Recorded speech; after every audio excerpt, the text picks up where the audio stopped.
What happens when a man wrapped in the authority of his uniform makes a decision based not on rules, but on prejudice? What happens when the person he dismisses holds a power he cannot possibly comprehend?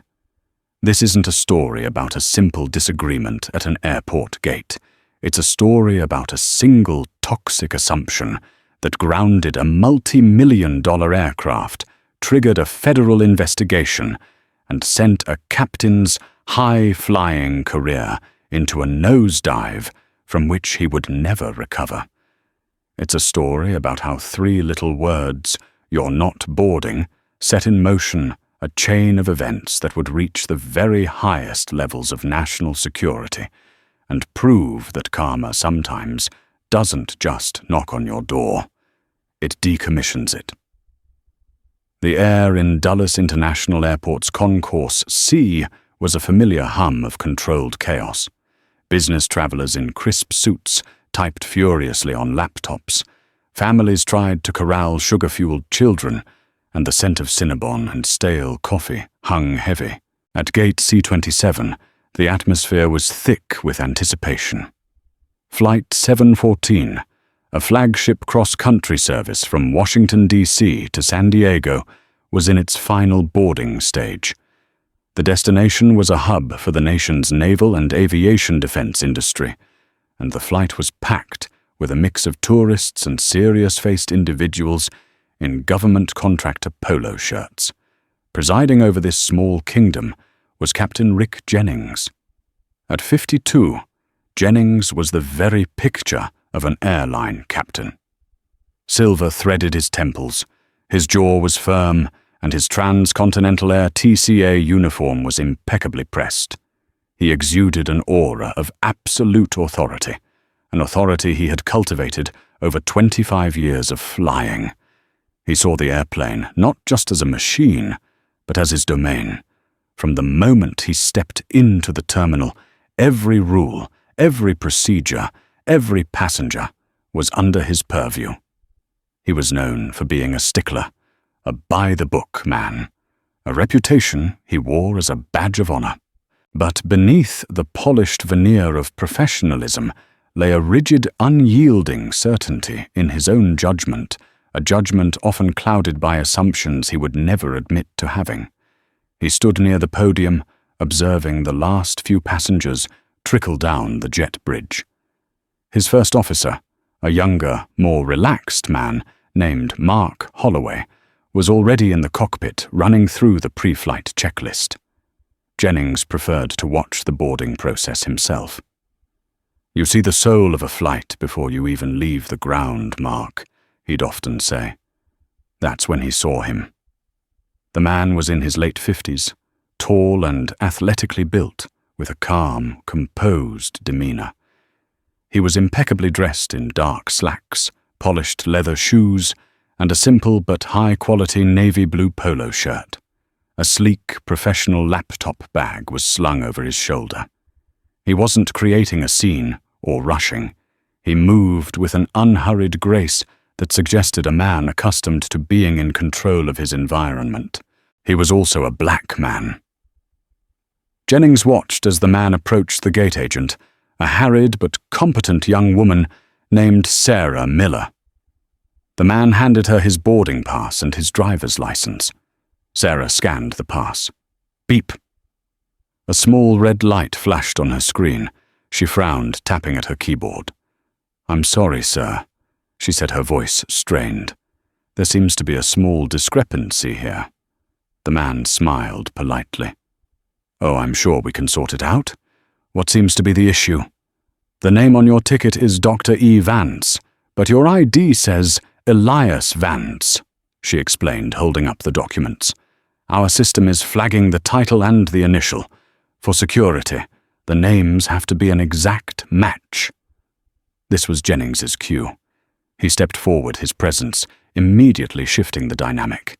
He didn't just join the conversation. He took it over.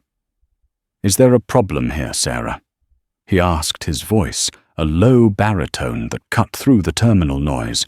"Captain," she said, relieved to have an authority figure step in. "Just a small name mismatch. The system won't accept it." Jennings took the ID and the boarding pass, his eyes flicking from the documents to the man's face. He saw the expensive polo, the confident posture, but his mind had already begun to file him away into a pre-sorted category. He'd seen men like this before, flashy, trying to project an importance they didn't have. Dr. E. Vance. He scoffed internally. Probably a PhD in something useless, or worse, a title he'd simply bought online. Dr. E. Vance. Jennings said, drawing out the title with a faint, almost imperceptible hint of sarcasm. "But your government ID, the one that matters, just says Elias. You can understand our position. We have to be 100% certain." Elias Vance's calm expression didn't waver, but a careful observer would have noticed his posture straighten his shoulders, squaring almost imperceptibly. "I can assure you, Captain, I am who my ID says I am. The doctor is a professional title. My tickets are booked by my office. This has never been an issue on any other airline." His voice was deep and measured, each word delivered with precision. It was the voice of a man used to giving briefings, not making pleas. "Well, it's an issue on my airline," Jennings retorted, his tone hardening. "And on my aircraft. Security protocols have become extremely stringent. We don't make exceptions. Exceptions are how things go wrong."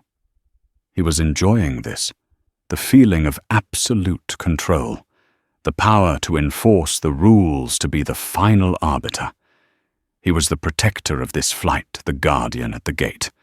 This man, with his air of quiet superiority, needed to be reminded of the proper order of things. "I have supplementary identification," Vance offered, reaching into his bag. "My government employee credentials, my military retiree ID. That won't be necessary," Jennings cut him off, holding up a hand.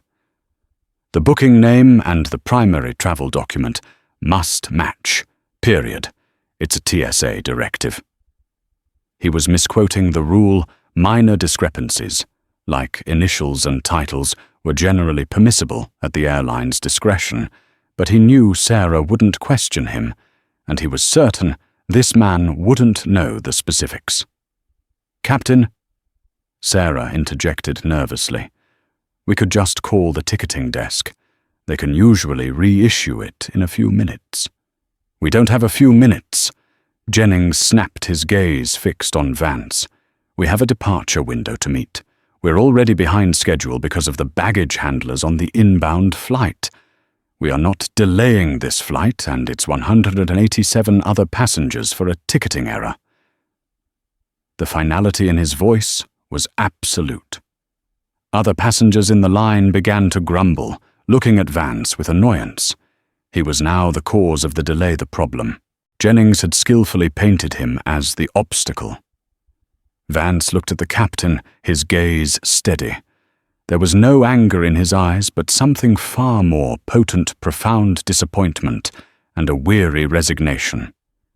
It was a look that said, "So this is how it's going to be."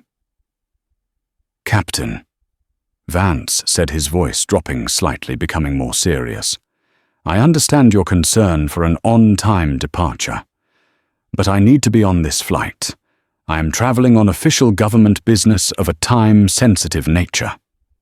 The phrase, official government business, seemed to flip a switch in Jennings's mind, but not the one Vance intended. To Jennings, it sounded like a bluff, a last-ditch attempt to pull rank that he didn't have. It solidified his initial assessment. Arrogant. He leaned in slightly, his voice low and condescending. "So everyone on this flight thinks their business is important. That's why they bought a ticket. Unfortunately, yours has a mistake on it. You are not boarding this aircraft." The words hung in the air, cold and final. He handed the useless boarding pass and the ID back to Sarah, turning his back on Vance, as if he no longer existed. He gestured for the next passenger in line to step forward. For a moment, Elias Vance stood perfectly still, a silent, dignified statue in the chaotic river of the airport. He hadn't raised his voice. He hadn't argued. He had been met with a wall of unyielding, arbitrary power, and he had been denied. The fortress of Gate C-27 was closed to him. Captain Rick Jennings, in his immaculate uniform, was its unassailable king. But as Vance stepped away from the podium, he didn't head for the customer service desk to rebook. Instead, he pulled out his phone, his expression now unreadable, and made a single quiet call. The call would not be to customer service, and the consequences of it would be anything but quiet. Elias Vance walked about 20 feet away from the bustling gate, stopping near a large window that overlooked the tarmac. Below the ground, crew was loading the final baggage containers into the belly of the Boeing 757 that was meant to be his ride to San Diego. Captain Jennings was now standing on the jet bridge clipboard, in hand, overseeing the final door closure procedure with a proprietary air. He had won. The problem had been dealt with. His schedule would be met. Vance found a contact in his phone. It was labeled simply, "O'Connell, secure." He pressed the call button.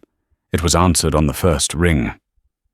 "Vance," a brisk, no-nonsense voice on the other end said. It wasn't a question. "General O'Connell, good morning. Elias here." Vance said, his voice still perfectly level, a stark contrast to the storm brewing within him. "I'm afraid we have a situation regarding my transport to the Sundown briefing." The use of the code name Sundown immediately changed the tenor of the call.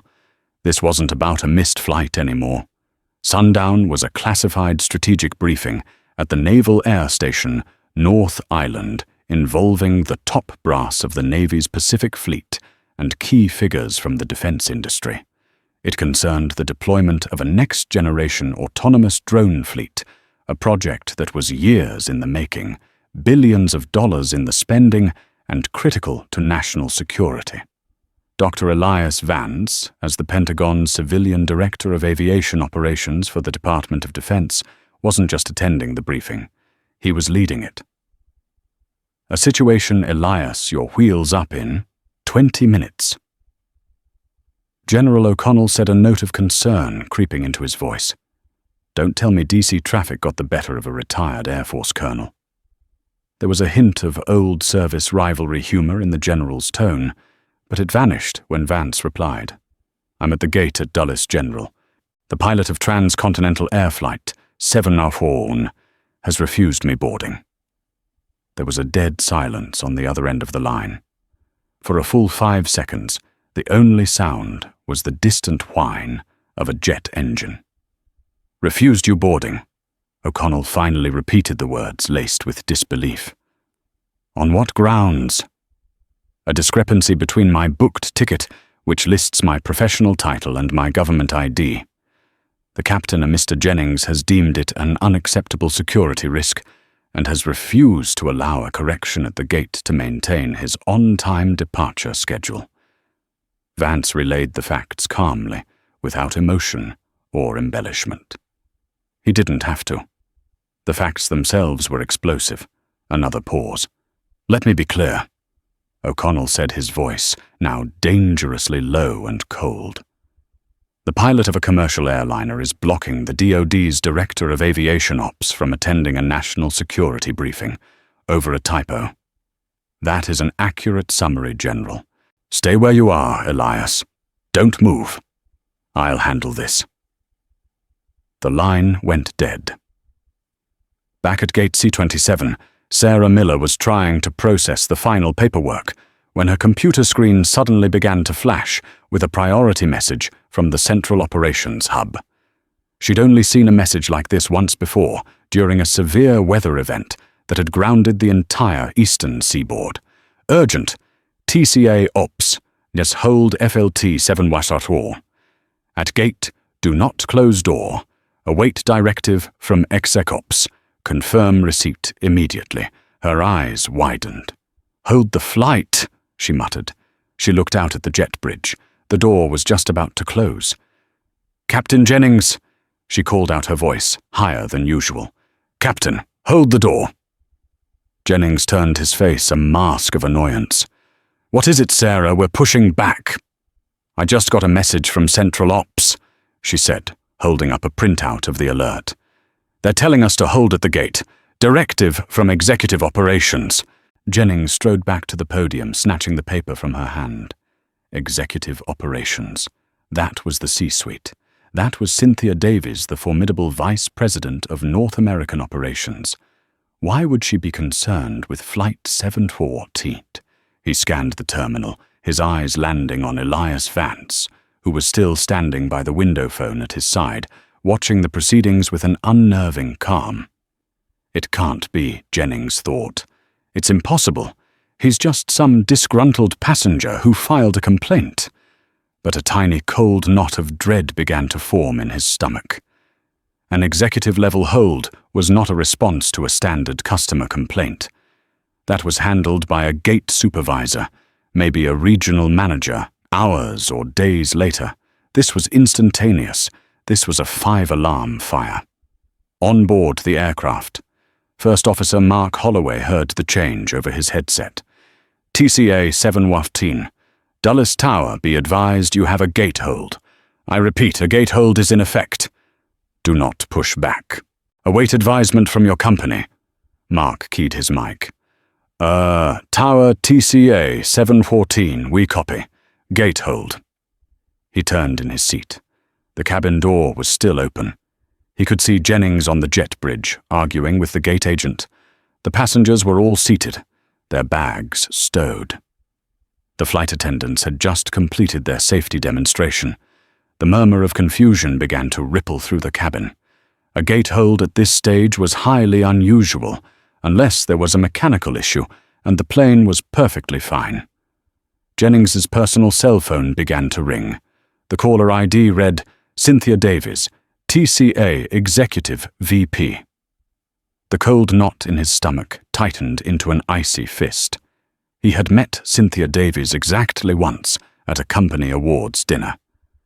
She was a sharp, intimidating woman who ran the airline's complex operational machine with military precision. She did not make social calls to her pilots. He answered, trying to keep his voice steady. "Captain Jennings." "Rick." Cynthia's voice was like ice chips in a glass. "I have just gotten off the phone with a 3-star general at the Pentagon who got a call from his boss, who I believe is a 4-star general. They seem to be under the impression that you have denied one of their senior directors passage on my aircraft for a matter of national security. I want you to tell me very clearly and very quickly why I shouldn't believe them." The blood drained from Jennings's face. "General Pentagon Senior Director."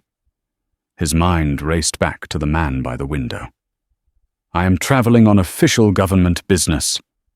The words echoed in his ears, no longer sounding like a bluff, but like a catastrophic understatement. "Cynthia, There was a ticketing discrepancy." He stammered, the foundation of his authority crumbling with every word. "TSA protocols. I made a judgment call based on security and the need for an on-time departure." "You made a judgment call?" Davies's voice was dripping with scorn. "Let me tell you about the call I just received, Rick.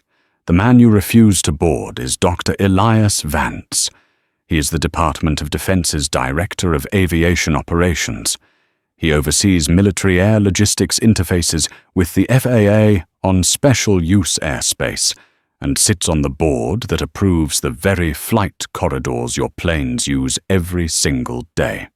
The meeting he is missing in San Diego involves a $200 billion defense program. So you didn't just inconvenience a passenger. You have potentially interfered with the operational readiness of the United States Armed Forces." Each word was a hammer blow. Director of Aviation Operations. The title alone was a dizzying nightmare. This was a man who didn't just fly on planes. He commanded fleets, managed global logistics, and influenced the very fabric of American aviation.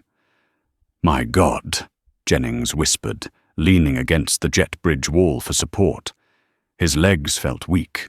"I have a DoD liaison and 2 federal agents en route to your gate right now," Davies continued, her voice relentless. "They are not coming to arrest you. They are coming to retrieve their asset.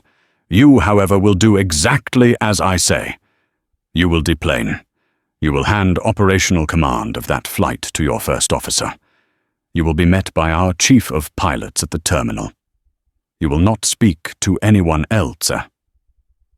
Is that understood?" "Yes." Jennings managed to choke out. The word was dry, tasting of ash and ruin. "And Rick," Davies added a final chilling note in her voice, "start thinking about what you're going to do after a career with transcontinental air. Because as of this moment, that career is over." The line went dead. Jennings stood frozen on the jet bridge, the phone still pressed to his ear. The hum of the airport faded into a dull roar. He looked through the window of the gate area and saw Dr. Vance again. Their eyes met for a brief second across the expanse. There was no triumph in Vance's expression, no, "I told you so." There was only that same calm, profound disappointment. Captain Rick Jennings, the king of his castle, the master of his domain, had just learned that his fortress at Gate C-27 was built on sand, and the tide in the form of the entire United States government was coming in. The shift was as swift as it was brutal. One moment, Captain Rick Jennings was the ultimate authority on the scene. The next, he was a ghost, stripped of all relevance. The machinery of a powerful institution, when stirred, moves with terrifying speed and efficiency. He shakily pushed himself off the wall of the jet bridge and walked back toward the cockpit, his face a pale, slack mask. Inside the cabin, the passengers were growing restless. Murmurs turned into audible complaints. Phones were out. People were tweeting about the unexplained delay. The flight attendants, sensing a serious problem, stood by their stations with forced professional smiles. First Officer Mark Holloway saw his captain's face as he entered the cockpit and knew instantly that this was no simple delay. Jennings looked like he'd seen a spectre. "Captain, what's going on? Ops just told us to stand by for a command change." Mark said, his brow furrowed in confusion. Jennings didn't look at him. He stared blankly at the complex array of instruments before him, the controls that had been an extension of his own body for over 2 decades. They now seemed alien, untouchable. "You're in command, Mark," he said, his voice a hollow rasp. They want me off the plane." Mark was stunned. "Off the plane? What are you talking about? Did something happen at home?" "No," Jennings said, finally turning to face his junior officer. The arrogance was gone, replaced by a raw, naked panic. "The passenger, the one I denied boarding, do you know who he is?" Before Mark could answer, the lead flight attendant, a veteran named Maria, appeared at the cockpit door. "Captain, there are 2 men here to see you. They look official." Jennings nodded slowly, a man resigned to his fate. He unbuckled his seatbelt, the click echoing loudly in the tense silence of the cockpit. As he stood up, his movements were stiff, robotic. He took off his captain's hat, holding it in his hand like a strange artifact. He walked out of the cockpit and down the short aisle to the boarding door. Standing on the jet bridge were 2 men in dark, nondescript suits. They had the clipped hair, ramrod posture, and impassive faces of federal law enforcement or military liaisons.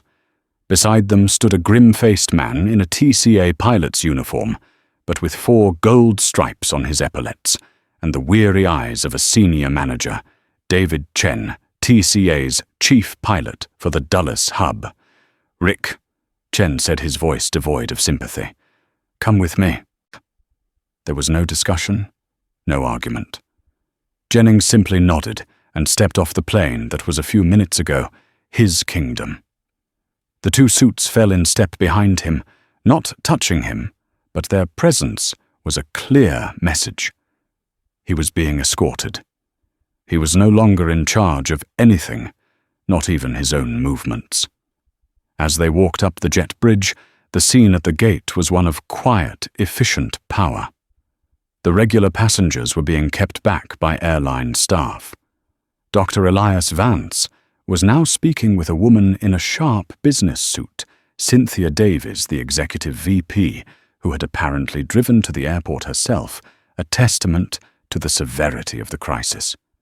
She was nodding deferentially, her expression a mixture of apology and deep concern. "Dr. Vance, I cannot apologize enough," she was saying. "We have a corporate jet being fueled at the private aviation terminal right now. We can have you in the air in 30 minutes. Your original aircraft will not be suitable." "Why not?" Vance asked calmly. "Because it has become a federal issue, sir," Davies explained. "That plane and its crew are now part of an official inquiry. For security and expediency, a private transport is the only solution." Vance simply nodded. "Very well. Please convey my regrets to General O'Connell for the delay." Jennings was walked past this scene, a deposed monarch being paraded past the new seat of power. He didn't dare make eye contact with Vance. The shame was a physical weight pressing down on his chest, making it hard to breathe. The stares of the other passengers, the whispers, the phones now pointed at him. It was a gauntlet of humiliation. Chief Pilot Chen led him not to the main terminal, but down a service corridor to a small windowless office used for incident reports. The two federal men stood guard outside the door. Inside, Chen closed the door and turned to face Jennings. The managerial pleasantries were gone. "What in the hell were you thinking, Rick?" Chen's voice was a furious whisper. "I've seen your initial report. Ticketing discrepancy. You grounded a flight, triggered a DOD-level incident, and torpedoed your own career over a goddamn doctor on a boarding pass." "I was following procedure," Jennings said, weakly, the words sounding pathetic even to his own ears. I thought he was just some guy trying to throw his weight around." "And who are you to make that judgment?" Chen shot back, jabbing a finger at him. "You're a pilot. Your job is to fly the plane safely, not to profile passengers, not to play God at the gate. The gate agent had a solution call ticketing. But you had to step in, didn't you? You had to be the big man." Chen paced the tiny room like a caged tiger. "The FAA has already been notified. So has the Department of Transportation. The DoD is launching a formal review of our government travel contracts. Do you have any idea how much money that is? Billions? You didn't just screw up, Rick. You've put this entire airline in jeopardy." The full weight of his actions began to crash down on Jennings. This wasn't just about him being fired. This was bigger. This was catastrophic. I didn't know who he was," he pleaded. "That's the whole damn point," Chen roared. "It shouldn't matter who he is. He could be a janitor or a CEO, or as it turns out, the man who effectively runs all of America's military aviation. You treat them all with respect, and you follow the actual written procedures. You let the gate agent do her job. The moment you decided you knew better, based on nothing but a look, it was over." Meanwhile, back on Flight 714, First Officer Mark Holloway had the unenviable task of addressing the passengers.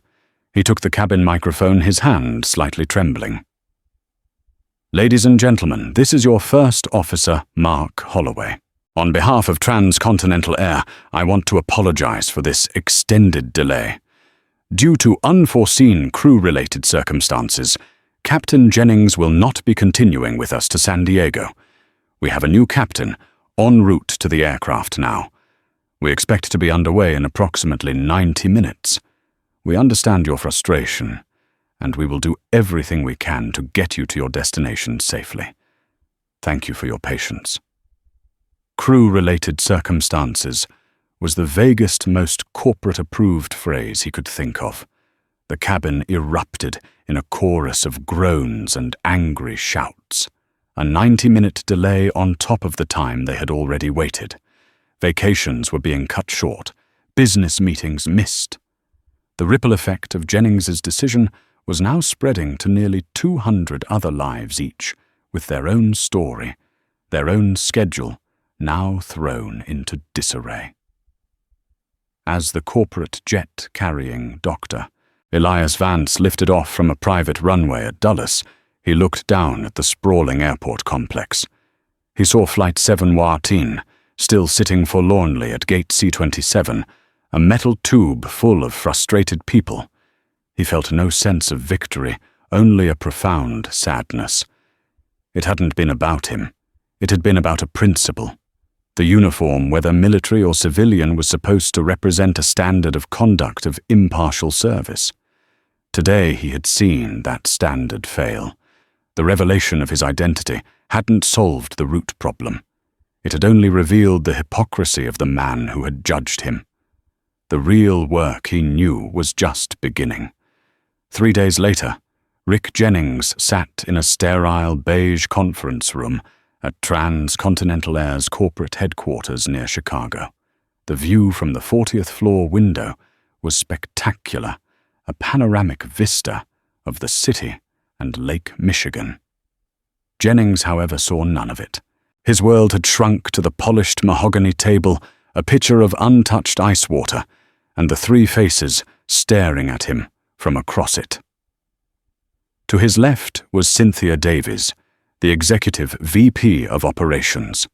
Her face was granite, her eyes betraying no emotion save for a simmering, tightly controlled anger. In the center was a man Jennings had never met, the airline's head of human resources, a lawyer, by training named Arthur Graves, and to the right was a man who introduced himself as Marcus Henderson, an investigator from the Federal Aviation Administration's Office of Civil Rights. This was not a disciplinary hearing. This was an autopsy. His career was already dead. They were here to determine the cause and document the fallout. Mr. Jennings, Henderson began opening a file. He had the patient, methodical air of a man who had conducted hundreds of these interviews. Let's walk through the events of August 19th. According to the gate agent Sarah Miller's statement, she was in the process of resolving the ticketing issue when you intervened. Is that correct? Yes. Jennings said, his voice hoarse. He had a lawyer provided by his pilot's union sitting beside him. The lawyer, a man named Bill, had advised him to be concise and stick to the facts. And Miss Miller stated she suggested calling the ticketing desk a standard procedure for such a minor discrepancy. Why did you overrule that suggestion? Henderson asked, looking up from his file. I was concerned about an on-time departure. Jennings recited the excuse, sounding flimsier every time he said it. We were already running late. I made a command decision to prioritize the flight schedule for the sake of the other passengers. Cynthia Davies shifted in her chair, a flicker of contempt crossing her face. A command decision. She repeated the words sharp. Our data shows that a call to ticketing to resolve a title initial mismatch takes on average 90 seconds. You chose to engage Dr. Vance in a conversation that lasted over 4 minutes, culminating in his denial of boarding. Your command decision resulted in the flight being held for 2 hours, ultimately being cancelled and costing this airline an estimated $250,000 in immediate costs for passenger rebooking accommodation and compensation, not to mention the charter of a private jet for Dr. Vance. Please explain how that prioritized the schedule. Jennings had no answer. He just stared at the table. Let's talk about the security justification.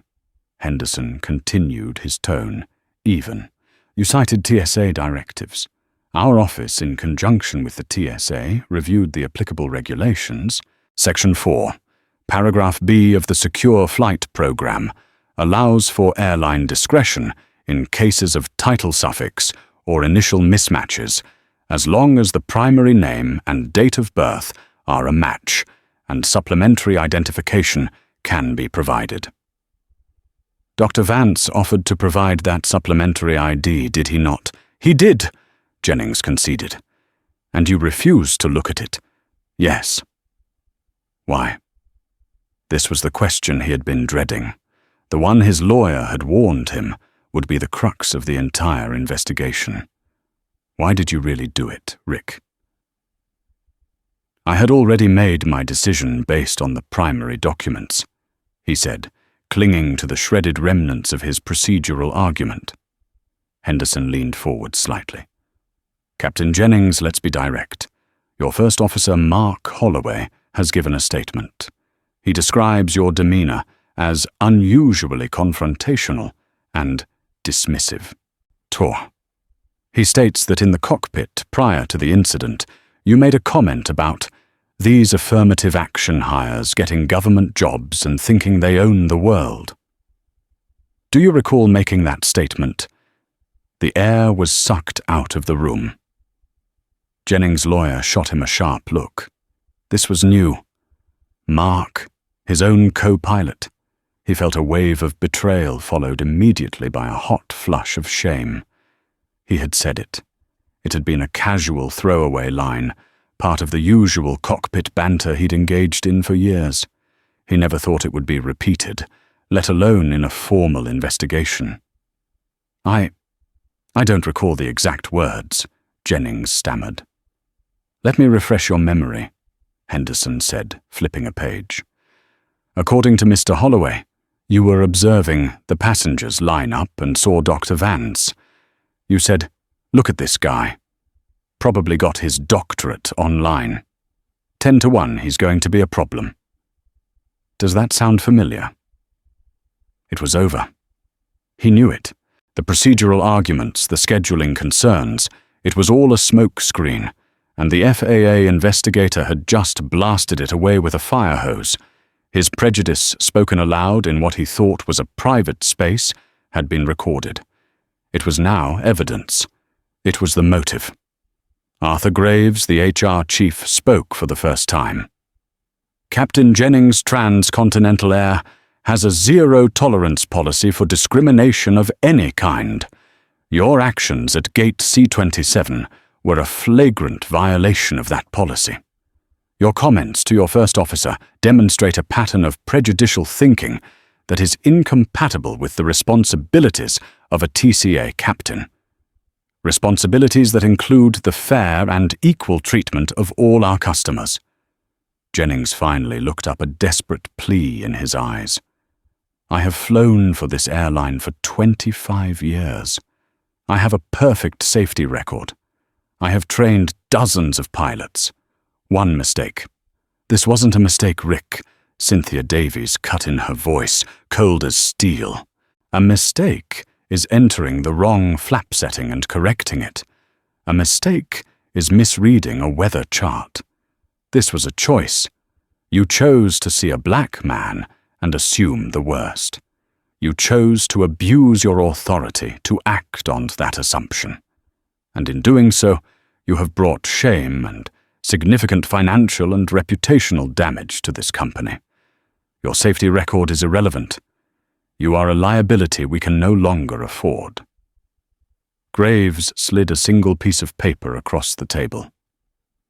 This is the termination of your employment with Transcontinental Air, effective immediately. Your medical benefits will continue for 30 days. Your pension, as per your union agreement, will be placed in a trust, but your stock options and performance bonuses are forfeited. Henderson then slid a more ominous-looking envelope across the table. And this, Mr. Jennings, is a notice from the Federal Aviation Administration.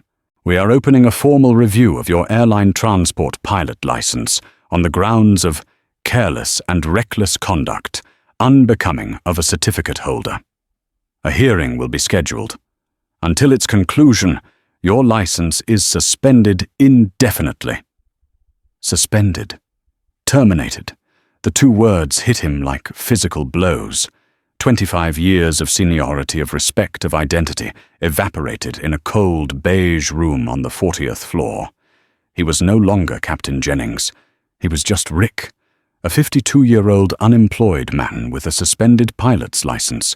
His union lawyer quietly advised him to sign the papers and leave. There was nothing left to fight for.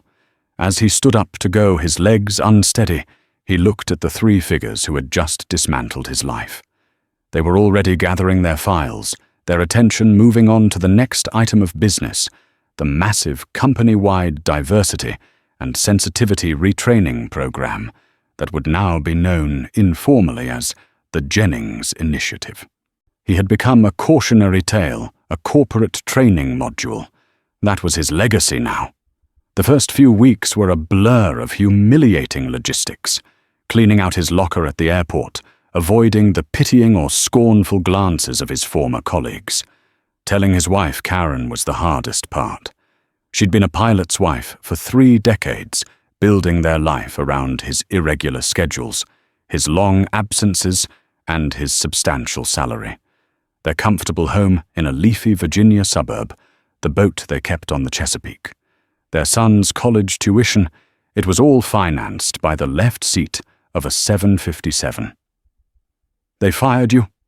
she had asked, her voice a fragile whisper, after he recounted a heavily sanitized version of the story. "Over a passenger complaint."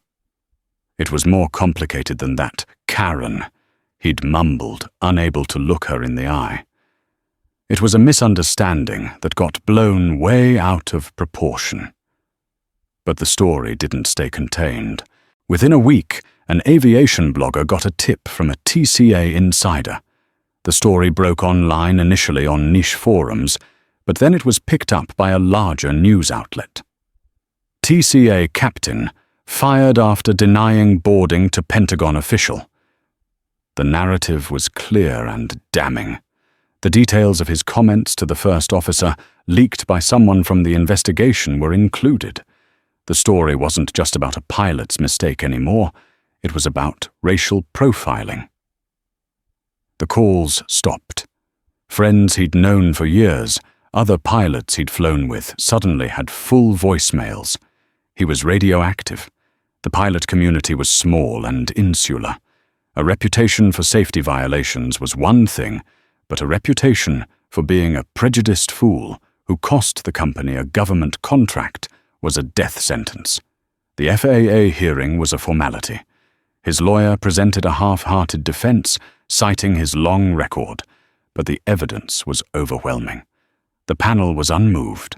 They revoked his ATP license for a period of 5 years, after which he could reapply, but would have to go through the entire certification process again from scratch. At 52, it was effectively a lifetime ban. No major airline would ever hire a pilot with that mark on his record. His flying days were over. The financial pressure mounted almost immediately. Without his salary, their savings began to dwindle at an alarming rate. They had to sell the boat first. Then Karen had to go back to work, taking a job as a receptionist at a dental office, a position she was overqualified for, but it was all she could find quickly. The humiliation gnawed at Rick every time he saw her come home, exhausted and defeated. He tried to find work. He applied for jobs as a flight simulator instructor, a private charter pilot for small cargo companies, even an aviation consultant. But his name was now infamous. A simple Google search brought up a dozen articles about the Dulles incident. No one would touch him. 6 months after he was fired, he took a job driving a delivery truck for an online retail giant. The irony was crushing. He went from commanding a 100-ton aircraft at 35,000 feet to navigating a rented van through suburban traffic, leaving packages on people's doorsteps. The uniform was now a cheap polyester polo with a smiling logo.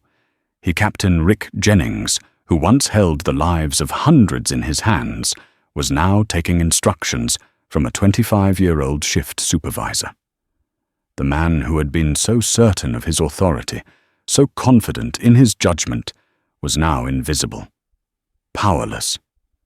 He saw the world from the other side of the counter now, and it was a harsh, unforgiving place. He was the one being told to wait, to follow instructions, to not cause a problem. His bitterness grew into a cancer. He blamed everyone but himself. He blamed Dr. Vance for being arrogant. He blamed Mark Holloway for being a traitorous backstabber. He blamed Cynthia Davies for being a corporate shark. He blamed the woke culture for making it impossible for a man to speak his mind anymore. The idea that his own deep-seated prejudice was the root of his downfall was a truth too painful for his ego to accept. The strain shattered his marriage. The arguments became more frequent, more vicious. Karen couldn't understand his rage. "It was your mistake, Rick," she finally screamed at him one night after he'd spent an hour ranting about his supervisor at the delivery company. "You did this? You threw our whole life away because you couldn't stand to see a successful black man, and you won't even admit it." The accusation, spoken so plainly, so brutally, hung in the air between them. He had no defense. A week later, she packed her bags and went to stay with her sister. 2 months after that, she filed for divorce. He had to sell the house. After the split, he ended up in a small, dingy, one-bedroom apartment overlooking a noisy highway. His world, once as expansive as the sky, was now 4 walls of peeling paint. He was alone adrift in a sea of his own making, haunted by the ghost of the man he used to be. The free fall was complete. He had hit rock bottom. While Rick Jennings's life was disintegrating, the ripples from his actions at Gate C-27 were spreading outwards, creating waves he could never have imagined. For Transcontinental Air, the incident was a full-blown corporate crisis. The story, amplified by social media, became a PR nightmare. They were branded as a company where prejudice was not only present, but empowered at the captain level. The hashtag #AllFlyingWhileBlack trended for days with TCA as the primary target. Their stock took a noticeable dip. Cynthia Davies, true to her formidable reputation, didn't just manage the crisis. She attacked it. She initiated a top-to-bottom review of the company's diversity, equity, and inclusion DEI policies. She hired a leading consulting firm to conduct a cultural audit. The result was a scathing report that identified pockets of entrenched old guard attitudes, particularly among senior flight crews. In response, TCA launched the most aggressive and comprehensive DEI training program in the industry's history. It was mandatory for every single employee, from the baggage handlers to the CEO. Pilots were required to attend multi-day seminars on unconscious bias de-escalation and cultural competency. The Jennings incident, as it was now officially called in training manuals, became the central case study, a textbook example of how individual prejudice, amplified by authority, could lead to catastrophic failure. For First Officer Mark Holloway, the aftermath was complex. He was hailed as a hero by the company for his honest testimony. He was praised for his integrity. But among a certain contingent of older pilots, he was branded a snitch. He received cold shoulders in crew lounges and was passed over for social invitations. He learned a hard lesson about the cost of doing the right thing in a culture resistant to change. Yet he never regretted his decision. He knew he had witnessed an injustice and had chosen to speak the truth.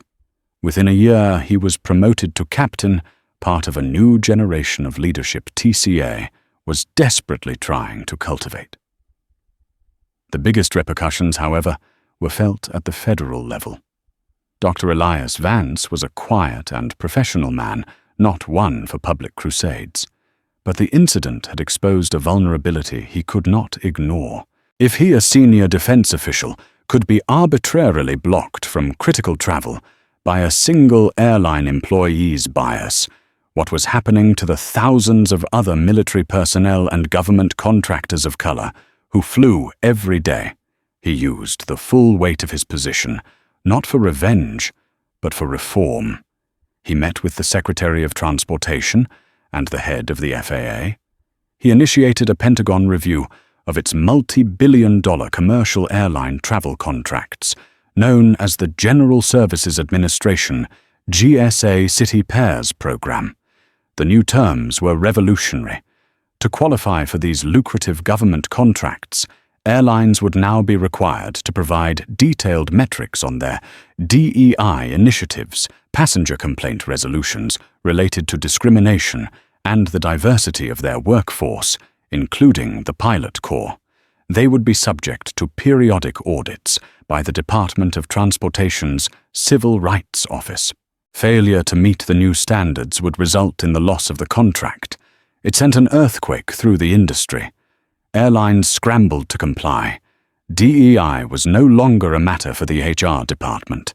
It was a core business imperative directly tied to billions in revenue. Hiring practices were overhauled. New training programs modeled on TCAs were implemented across the board. The Vance Mandate, as it became known, fundamentally changed the relationship between the government and the airlines, forcing a level of accountability that had never existed before. One man's stand, born from a moment of quiet humiliation, had become a catalyst for systemic change across an entire sector of the American economy. Dr. Vance never spoke publicly about what happened with Captain Jennings. When asked by colleagues, he would simply say it was an operational issue that has since been resolved. His focus was on the future, on building a system that was more just, more equitable, and more resilient against the kind of casual, corrosive prejudice he had faced. He knew that true power wasn't about punishing one or man. It was about ensuring no one else would have to endure what he had. The quiet grace with which he handled the affair only enhanced his reputation within the Pentagon, and beyond, solidifying his status as a leader of immense integrity and influence. 2 years after his life imploded, Rick Jennings was barely recognizable. The crisp confidence of the airline captain was gone, replaced by the stooped shoulders and weary eyes of a man worn down by failure and regret. He was still driving a delivery truck, the routes a monotonous blur of identical suburban streets.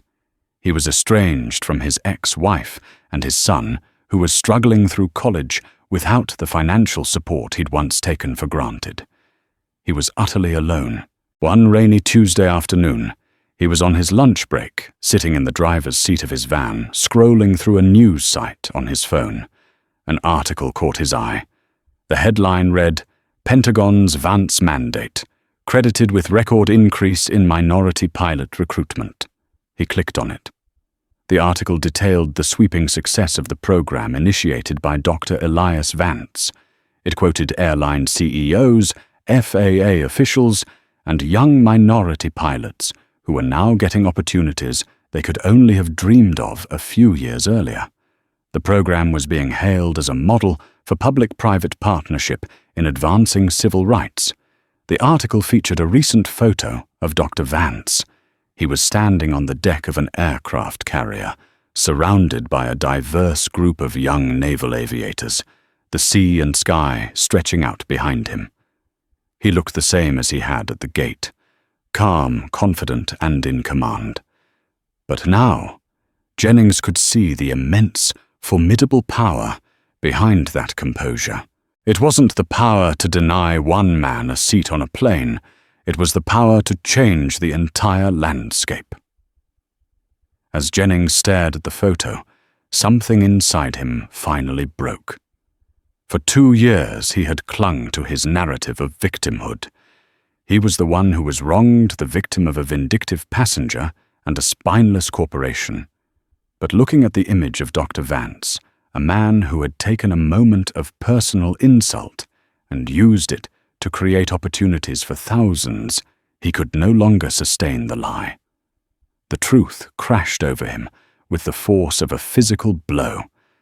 It was all my fault.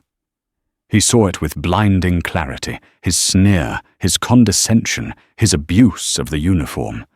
He had stood at a crossroads, presented with a simple problem that required a simple solution. But his pride and his prejudice had led him down a different path, a path that led to ruin. He hadn't just misjudged a man. He had misjudged the entire world. He was a relic, a dinosaur who hadn't realized the climate had changed, and a meteor in the form of a quiet man in a polo shirt had arrived to ensure his extinction. There was no anger left, no bitterness, just a hollow, aching emptiness. He had built his identity on the 4 gold stripes on his epaulets on the title of Captain. But Dr. Vance's authority came from somewhere else entirely. It came from character, from service, from a quiet dedication to a purpose larger than himself. Jennings had commanded a plane. Vance, he now understood, commanded respect that could move mountains. He tossed the phone onto the passenger seat. The rain hammered against the windshield, blurring the world outside. For the first time in years, Rick Jennings began to cry. They weren't tears of self-pity, but tears of profound, absolute loss. The loss of his career, his family, his self-respect. It was the final, devastating verdict delivered not in a courtroom or a corporate office, but alone in the cab of a delivery van on a rainy Tuesday. The karma wasn't just that he had lost his job. The karma was that he was forced to live in a world that was being reshaped for the better by the very man he had tried to diminish.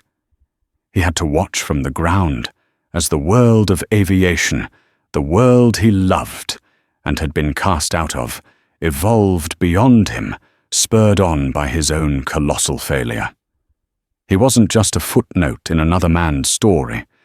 He was the villain in his own, and he would have to live with that knowledge for the rest of his life. The story of Rick Jennings and Dr. Elias Vance is a stark reminder that true authority is not found in a uniform or a title, but in character. It shows us how quickly a life built on the shaky foundation of prejudice can crumble when it meets the bedrock of integrity. One man acting on a lifetime of unexamined bias lost everything. The other, responding to injustice with strategic grace, created a legacy of positive change for an entire industry. This wasn't just a confrontation between 2 men. It was a clash between an old way of thinking and the undeniable force of progress. It proves that our smallest actions, especially those driven by our worst impulses, can have the largest and most life-altering consequences. If this story resonated with you, please hit that like button to help us share it with more people. Consider subscribing and turning on notifications so you don't miss our next deep dive into stories of justice and consequence.